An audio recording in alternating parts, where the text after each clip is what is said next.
Good morning. A blessed Sunday. Hallelujah. Welcome po sa ating new visitors. Welcome po sa Bethel Foursquare Gospel Church. Palakpakan po natin ang Panginoon. Hallelujah. This morning po, our Sunday school, our topic today is about, let's pray. Hallelujah. Father in heaven, we thank you so much for your goodness. Thank you, Lord, for your faithfulness to every one of us. Panginoon, maraming salamat po, Diyos. Tinataas namin, Panginoon, ang iyong kabutihan, ang iyong kadakilaan, ang iyong katapatan, Panginoon, sa bawat isa sa amin. Lord, tinataas po namin, O Diyos, sa iyong divine protection, Panginoon, your unli guidance, Panginoon, sa bawat isa sa amin, Panginoon. Lord, aming abang lingkod po, Panginoon, we need your wisdom, knowledge, Panginoon. Ang ipagkakalog mo sa akin this morning, O God. Panginoon, ang lahat na aking sasabihin, Panginoon, ito, Panginoon, ay kalugod-lugod para sa inyo. Ikaw, Panginoon, ang mamutawi sa aking mga labi po, Panginoon. Itagumulod ako sa inyong likuran ng cross. Panginoon, pang aking may paahayag, Panginoon, ang iyong buhay na salita po, Panginoon. At dalangin ko rin po, Panginoon, ang lahat na nakikinig, Panginoon. Buksan mo ang kanilang mga puso't isipan, kaluluwa, upang ayon pang maintindihan, Panginoon, ang iyong kapahayagan ngayong umaga. Lord, ang lahat ng ito, Panginoon, ay binabalik namin sa iyo sa pinakamataas na papuri at pagsamba sa pangalan ni Jesus. Amen and amen. Hallelujah. Our topic today is about the principle of living by faith. Ito po ang ating pag-aaral ngayong umaga. Ito po ay ang patungkol po sa buhay ni Apostol Pablo. One of the great example, the Apostle Paul. Ayan po. Ito po ang mga prinsipyo ng isang Kristiyano na nabubuhay po sa pananampalataya sa Panginoon.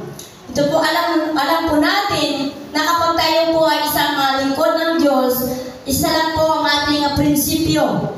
The principle of living by faith. Ayan po. Si Apostol Paul po ay nakaranas po ng matinding emotional suffering. Physically suffering. So, marami pong pinagdaanan si Apostol Paul. Siya po ang sumulat doon po sa Book of Corinthians. Si Apostol Paul. Ayan po. Kaya po sa buhay natin, na anuman ang ating pagdadaanan, anuman ang ating ma-encounter, anuman ang mga challenges sa buhay natin, still, tayo po ay mamuhay na may pananampalataya sa ating Panginoon. Ayan po, pakainisin po natin, pakaasanin po natin na to be like Apostol Paul, na ang kanyang naranasan po, kahit po gabundok po ang kanyang naranasan sa kanyang buhay. Siya po ay nananatili kung ano ang magagawa ng Diyos sa buhay niya. Yun po ang kanya pong pinaniniwalaan. Ayan po, hallelujah. Atin pong basahin sa 2 Corinto 5 verse 7. Sapagkat namumuhay kami batay sa pananampalataya at hindi sa mga bagay na nakikita. Ayan po yung ni Apostol Pablo. Siya po ay nananampalataya sa Panginoon. Sa hindi lang po sa nakikita. Ang nakikita po natin yan po yung pansamantala lang.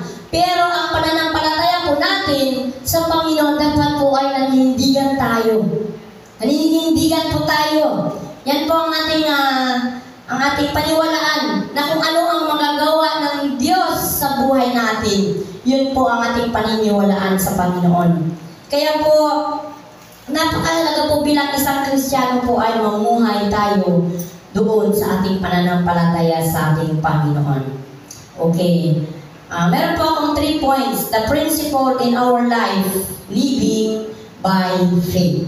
Number 1 po, never become discouraged.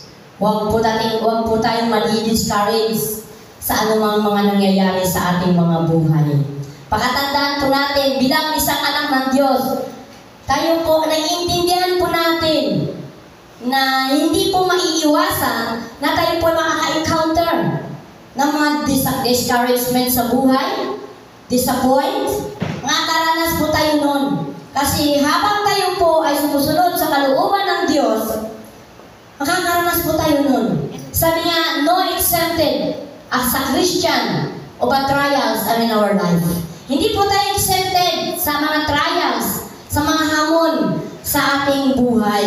Sa ating buhay, sa ating hanap buhay, sa ating pamilya, sa ating kabaligiran, at sa ating mga sitwasyon na ating nararamdaman, na ating nararanasan.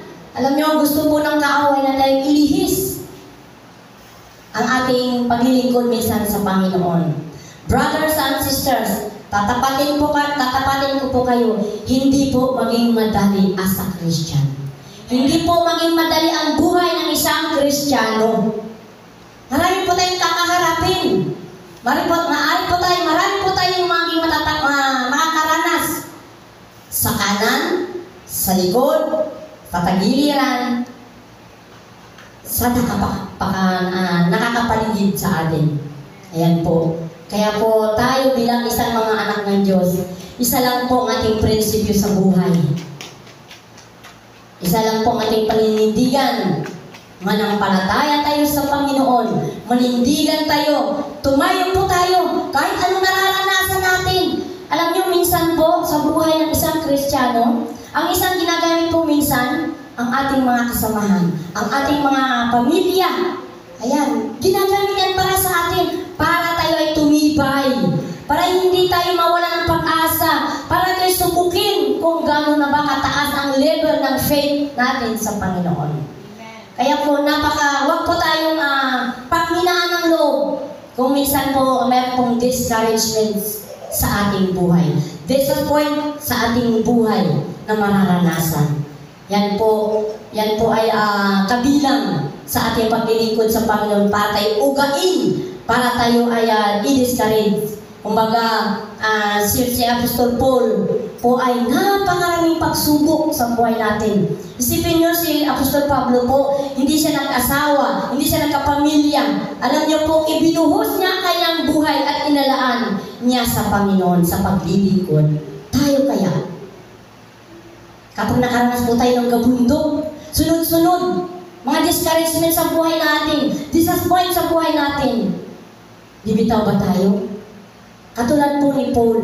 Kung babasahin niyo po yung Book of Corinthians, siya po ang nagsulat niyan, Apostol Paul Pablo. Basahin niyo po, grabe po ang pinagdaanan ni Apostol Paul. Kaya po atin pong basahin dyan sa 2 Corinthians verse 16. Kaya't hindi kami nasisiraan ng loob. Kahit na humina ang aming katawan lupa, patuloy naming pinalakas ang aming espiritu araw-araw. Ayan, maliwanag po ang sabi, kahit hindi kami nasisiraan ng loob, kahit na humina ang aming katawang lupa, patuloy naming pinalalakas ang aming espiritu araw-araw. Yan po ang hamon sa atin ni Apostol Pablo. Kahit po nanghihina po ang ating pisikal, patuloy po tayong maglingkod sa Panginoon.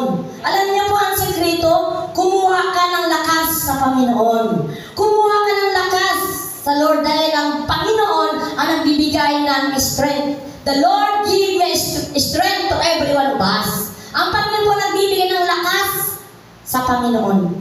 Ang Diyos ang nagbibigay sa atin ng lakas. Kung tayo po nanghihina, kung ikaw ay nanlulupay-pay, kung ikaw minsan nasasabi mo, Lord, ayaw ko na. Ang sekreto po, pumasok ka sa iyong kwarto, lumuhod ka sa Panginoon, umiyak ka sa Panginoon, aminin mo sa Panginoon ang lahat mong nagawang pagkakamali.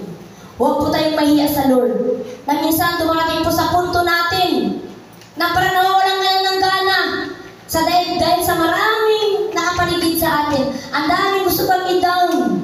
Ang daming gusto kang ibagsak, ilihis, ihiwalay sa gawain ng Panginoon. Ang sikreto po, humingi po tayo ng kapatawaran sa Panginoon. Umiyak ka sa Panginoon, ibigay mo lahat sa Kanya. Pagkatapos mo nun, i-restore ka ng Panginoon.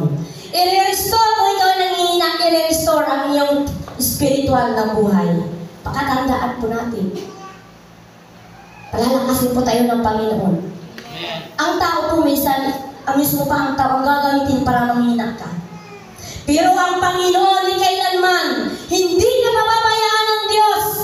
I-restore ka kung ikaw ay nanghihina. Palalakasin ka ng Panginoon. Palalakasin po tayo ng Diyos, mga kapatid. Kaya po, huwag po nating ano yung mga pagsubok na dumating sa buhay natin. Yan po, minsan po inaalaw ng Lord. Inaalaw ng Panginoon na maranasan mo. Sabi, minsan sa buhay natin, minsan hindi na po tayo nagiging excited. Kaya pinaparanasan ng Panginoon, anak, nasaan ka na? Anak, magpatuloy ka sa Panginoon. Nandito lang ako. Tumawag tayo sa Panginoon. Handa ang Panginoon na sagutin ang iyong hinaing sa iyong buhay. Ano man ang nararamdaman natin, ano man ang mga sitwasyon na nagpapabagsak sa atin, palalakasin ka ng Panginoon.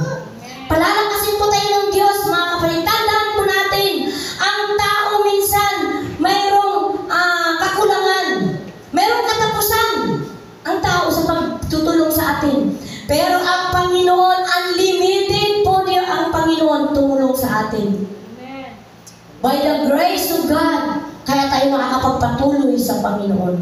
Tandaan po natin, hinahanap ng Panginoon yung pusong humbleness heart.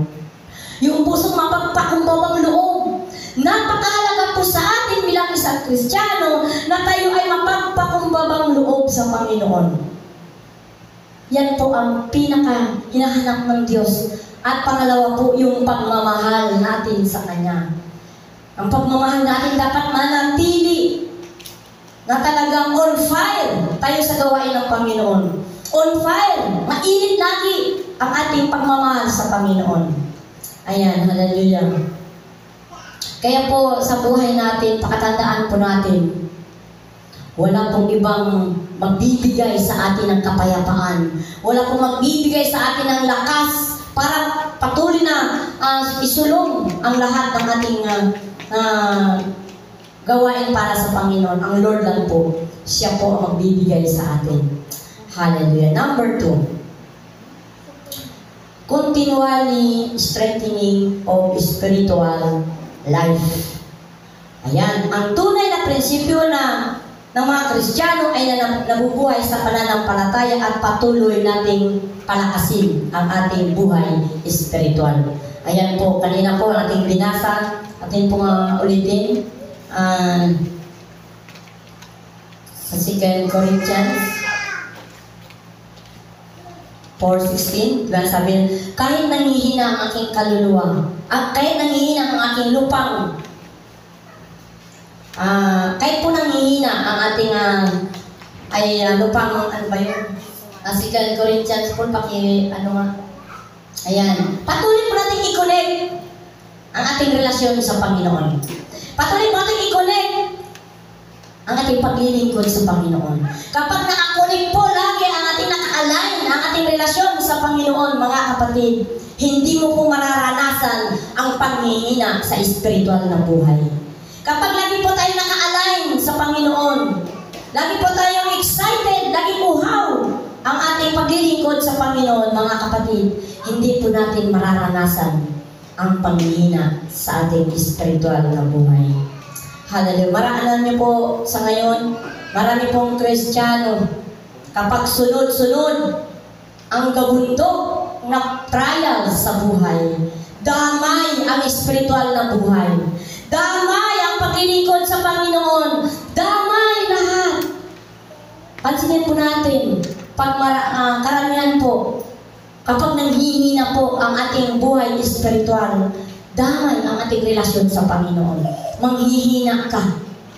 Pero kapag ikaw ay lagi nakakonek sa Panginoon, lagi kang naka-on fire ang paglilingkod natin sa Panginoon, at lagi kayo excited sa paglilingkod sa Panginoon, ang mga bagay na yan, hindi masasagi sa isipan natin na tayo ay manghihina. Bagkus pinapalakas tayo ng Panginoon lagi-lagi. Sabi nga pa yan sa Matthew 11:20, diba? Call unto me. Tumawag lang kayo sa akin, lahat ng kapagan ng loob, at kayo aking pagpapahingahin. Ayan po. Kaya po, manampalataya po tayo sa Panginoon. Manampalataya po tayo. Buong puso tayong manampalataya sa Diyos. Pansinin po natin ang buhay ni Apostol Paul. Marami po siyang pinagdaanan, naranasan. Pero nananatili siyang tumayo, tumindig sa paglilingkod sa Panginoon. Basahin po natin ang 2 Corinthians 6 chapter 5. 6 chapter 5. Ayan.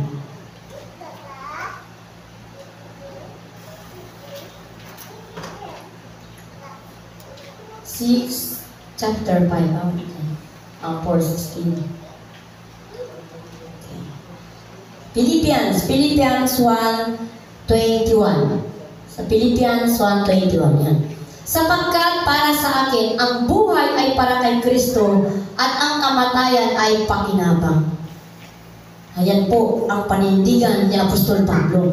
Mamatay o mabuhay, maglilingkod siya sa Panginoon. Diba? Sabi niya, sapagkat para sa akin ang buhay ay para kay Kristo at ang kamatayan ay pakinabang. Mamamatay man tayo pero pakinabang dahil nandoon po tayo sa eternal life. Makikita po natin ang buhay ni Apostol Paul. Talaga pong matindi ang kanyang pinagdaanan. Matindi. Kahit nagsishare na po siya ng Word of God, ang sabi sa kanya, sinungaling. Ayan po. Sa 2 Corinthians 4:17 po. 4:17. Ayan po, makikita po natin doon yung pinagdaanan ni Apostol Paul.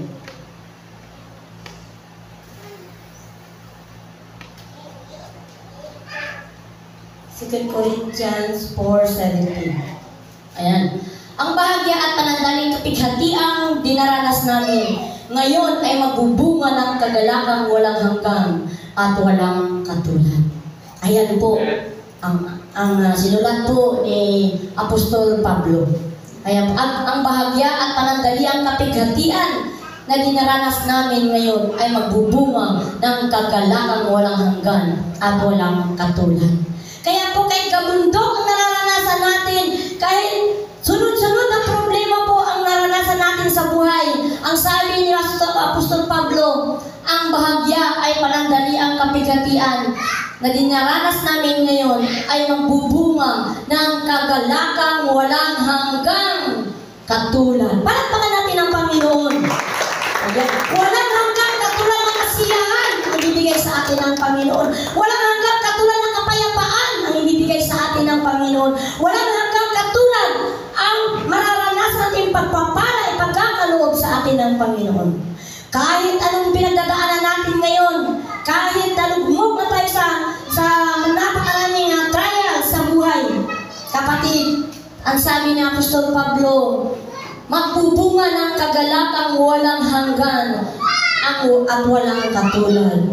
Tunay nga po, tayo ay palalakasin ng Panginoon. Walang katulad ang ating Diyos na magbibigay sa atin ng kapayapaan sa buhay natin. Walang hanggang katulad na ipaparanas ng Panginoon ang pag-ibig ng Diyos. Kung ikaw ay nanlulupaypay, kung ikaw ay nanghihina, palalakasin ka ng Panginoon. Kung minsan nawawalan ka ng pag-asa, palalakasin ka ng Panginoon, mga kapatid. Kung ikaw ay naguguluhan sa iyong kaisipan, kung ikaw sa mga desisyon mo, ibigay mo sa Panginoon. Ang Lord ang magbibigay sa atin ng magandang plano sa ating buhay. Hallelujah.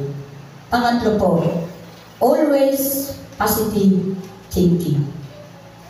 Lahat po, dapat po ay laging maging positibo ang ating pananaw at hindi yung mga bagay na hindi maganda sa ating buhay, huwag po nating pansinin. Lagi po natin itatak sa ating kaisipan, mayroong Diyos na magbibigay sa atin ng malaking pag-asa. Mayroong Diyos na magbibigay sa atin ng linaw sa ating kaisipan kung tayo ay naguguluhan o naguguluhanan. Ang Diyos po, lagi ang sabi, always positive thinking.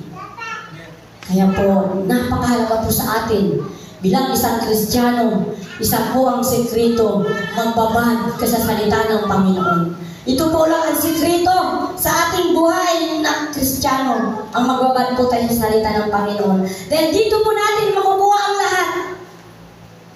Kapag po tayo punong-puno, lagi po sinasabi, kapag tayo ay punong-puno at nakaimbak ang salita ng Panginoon, kung ano ang mga challenges sa buhay natin, kung ano ang encounter natin, ito lang po ang magbibigay sa atin ng solusyon. Amen. Magbasa na tayo ng Biblia.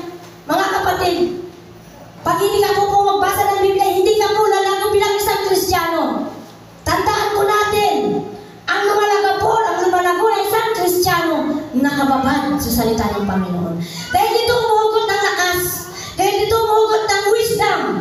God. Si Lord ang bibigay sa inyo ng wisdom. Tandaan po natin, Kristiyano ka na rin lang, itudo mo na. Kung ano ang prinsipyo ng Kristiyano, gawin po natin. Walang mawawala sa atin kapag tayo ay sumunod ng sumunod sa pinapagawa ng Panginoon. Dahil po, tayo ang makakanker dito. You are a victorious Christian. Tayo po ay mananagumpay na Kristiyano. Amen po ba? Amen. Kapag tayo po ay nakababad sa salita ng Panginoon. Dahil po sa salita ng Diyos, ito po, you are protect us. Ang Panginoon na magpuprotekta ang salita ng Diyos sa atin. Ayan po ang magiging closer tayo sa Panginoon. Yan po magbibigay sa atin ng wisdom. Yan po magbibigay sa atin ng hope. Yan po magbibigay sa atin ng strength from God. Tandaan po natin, alam niyo po ang sarap ang buhay ng isang Kristiyano. Masarap po. Sabi nga, hindi kayo exempted sa mga trials sa buhay. Hindi tayo accepted mga kapatid dahil ang pagsubok po at trials, ayan po ang way para ikaw ay tumatag, tumibay, lumago, mamunga sa ating buhay espiritual. Ang salita po ng Panginoon ang panghawakan natin. Marami po mga pangako ang Diyos. Thousands promises of God sa Holy Scripture from the Bible. Marami po dito. Basahin po lang natin yan. Sa Old and New Testament, napakarami po dito. Ang mga pangako ng Diyos na magbibigay sa atin ng buhay na kasesya, buhay na kagalakan, buhay na ang lahat ay nasa Panginoon na.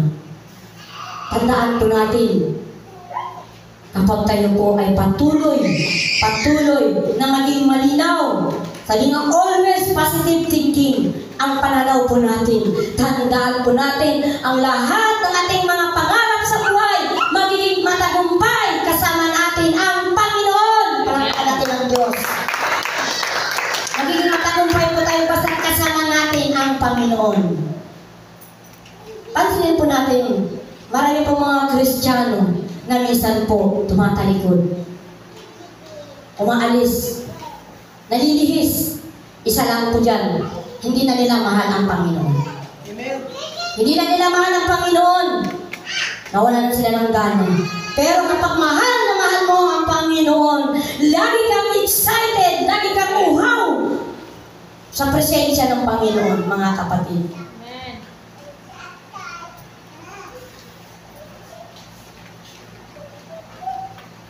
Ayan po, hallelujah. Tandaan po natin si Pablo, si Apostol Paul. Talagang kung sa pagsubok, hindi natin naranasan ang naranasan ni Apostol Pablo. Sinabi pa siya sa sinungaling, ibinilanggo pa siya, hinagupit. Siya ay nagsishare ng Word of God. Ang sabi, sinungaling ka. Pinaparatangan siya. Kahit siya'y gumagawa na ng kabutihan. Ganon ang makamundo. Ganon ang mga taong wala sa Panginoon. Tayo kaya, makaranas lang po tayo ng mga pagsubok. Dapat po maging katulad po tayo ni Apostol Pablo. Na anuman ang mangyari sa buhay, still na nabubuhay siya sa kanyang pananampalataya. Saan po pinag-aralan? Uulitin ko lang po. The principle of living by faith.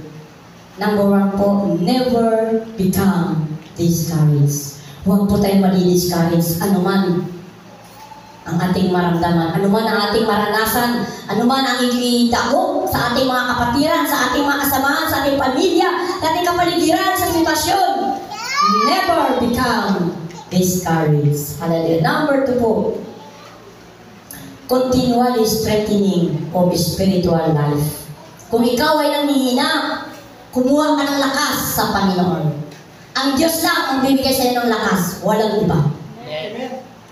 Ang Diyos lang po, tandaan po natin, ang Diyos ang magpapatuloy magbibigay sa atin ng kalakasan sa ating buhay espiritual. Kung tayo ay nanghihina, palalakasin tayo ng Panginoon. Number 3 po, always positive thinking. Laging positibo ang ating pananaw sa Panginoon. Ayan po. Tandaan po natin ang lahat ng ito. Isang buhay po natin. tumimo sa ating mga puso't isipan na kung anuman biglang dumating sa ating challenge sa buhay, ito lang po ang sikreto. Huwag tayong madi-discourage. Magpatuloy tayong kumuha ng lakas sa Panginoon at laging nakatuon, laging nakalaan ang ating kaisipan, ating magandang kaisipan, ating magandang pananaw mula sa Panginoon. Ituon lang po natin, mga kapatid. Ituon lang po natin. Alam niyo po, sa buhay po natin, hindi po maiwasan. Mismong kapatid mo, babagsak ka. Mismong kasamahan mo, ibabagsak ka. Mismong kapaligiran mo, mismong pamilya mo, mismong magulang na hindi nakakilala sa Panginoon. Gusto kang ilihis, gusto kang ihinto. Pero isa lang po ang sikreto, magpatuloy po tayo sa Panginoon. Magpatuloy po tayo maglingkod sa Diyos, mga kapatid. Dahil po, ginagawa po natin hindi masasayang. May reward ang Panginoon doon sa buhay na walang hanggan. Makakamit po natin ang lahat ng ito, mga kapatid, kapag tayo po ay patuloy na maglingkod sa Panginoon. Patuloy lang po tayo maglingkod sa Diyos. Huwag po nating pansinin ang mga bagay na makaka-discourage sa atin, ang mga bagay na makaka-disappoint sa atin. Salamat sa napakagandang salita ng Panginoon na alam ko po, meron po kayong napulot at ito po ang magbibigay sa inyo ng lakas. Ito ang magbibigay ng tibay sa ating pananampalataya sa Panginoon. Tandaan po natin, ang anak ng Diyos, sabi nga, ang Kristiyano ay hindi kahiya-hiya. Ang Kristiyano ay kahanga-hanga. Palakpakan natin ang Panginoon. Sabihin mo sa iyong katabi, ang Kristiyano ay kahanga-hanga. Ayan, sabihin niya. Hallelujah. Tandaan natin, ang Kristiyano ay hindi nakakahiya, kundi ang Kristiyano ay kahanga-hanga kapag ikaw ay patuloy na sumunod sa kanyang ipinapagawa ng Panginoon. Sundin lang po natin ang utos ng Panginoon. To be like Jesus. Ayan, hallelujah. Tayo muna yung manalangin. Father in heaven, we thank you so much, Lord, hallelujah. Sa katapos pa lang ng Panginoon ang aming pinag-aralan. Lord, dalangin ko po, Ama, na ito'y tumimo sa aming mga puso, isipan, kaluluwa. Panginoon, na hindi masasayang. Bagkus, Panginoon, ipasok namin sa aming mga puso at ipamuhay, Panginoon. Isabuhay, Panginoon, i-apply ang lahat ng aming narinig, Panginoon. Salamat, Lord, sa katuruan ng iyong mga salita. Salamat, Lord, sa mga revelasyon, Panginoon, sa iyong mga salita. Salamat, O Diyos, sa kapahayagan ng iyong mga salita. Lord, salamat, Panginoon. Salamat, Lord, sa mga reminder, Panginoon, ng iyong mga salita. Panginoon, salamat, Panginoon, na kami ay mahal na mahal mo, Panginoon. Lord, Panginoon, dinadalangin namin, O Diyos, na ang lahat ng ito po, Panginoon, ay maging kapakipakinabang sa bawat isa sa amin. Panginoon, ibinabalik namin sa iyo ang pinakamataas na papuri at pagsamba sa pangalan ni Jesus. Amen and